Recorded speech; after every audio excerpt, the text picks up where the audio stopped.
রাজ্যের প্রশাসনিক ক্ষমতার হাত বদল হতেই শুরু বড়সড় রদবদল।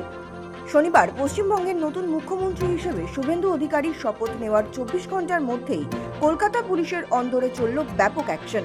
প্রথম দফাতেই বদলি করা হয়েছে 93 জন পুলিশ আধিকারিককে।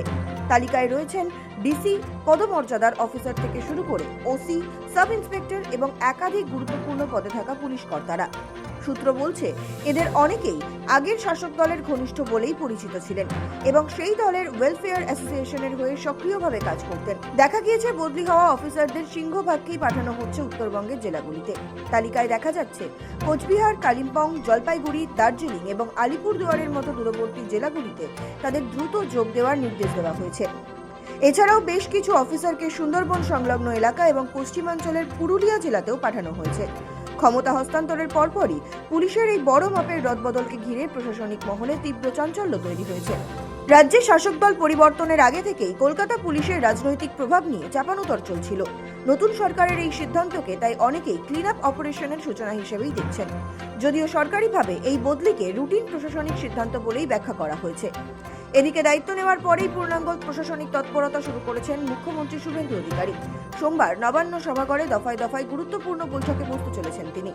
সচিবদের সঙ্গে আলোচনার পর 1:30টায় তিনি দলীয় বিধায়কদের নিয়ে বৈঠক করবেন। বিকেলে সমস্ত জেলা শাসকদের নিয়ে ভার্চুয়াল বৈঠক করার কথা রয়েছে তার। এরপর রাজ্যের ডিজিপি এবং উচ্চপদস্থ পুলিশ কর্তাদের সঙ্গে বৈঠকে বসবেন মুখ্যমন্ত্রী। প্রশাসনের কাজকর্মে গতি ফেরাতে প্রথম দিনেই তিনি কোনো কড়া বার্তা দেন কিনা সেদিকেই এখন নজর রয়েছে রাজনৈতিক ও প্রশাসনিক মহলের। সূত্র বলছে, শুক্রবার নবগঠিত মন্ত্রিসভার প্রথম বৈঠক হওয়ার সম্ভাবনা রয়েছে।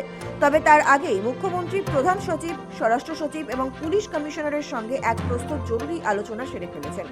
শৃঙ্খলা রক্ষা এবং প্রশাসনিক স্বচ্ছতা ফেরাতে এই পদক্ষেপগুলি অত্যন্ত তাৎপর্যপূর্ণ বলে মনে করা হচ্ছে। প্রশাসনিক মহলে এখন সবচেয়ে বড় প্রশ্ন, শুরুতেই পুলিশ প্রশাসনের উদ্দেশ্যে কোনো কড়া বার্তা দেন কিনা নতুন মুখ্যমন্ত্রী।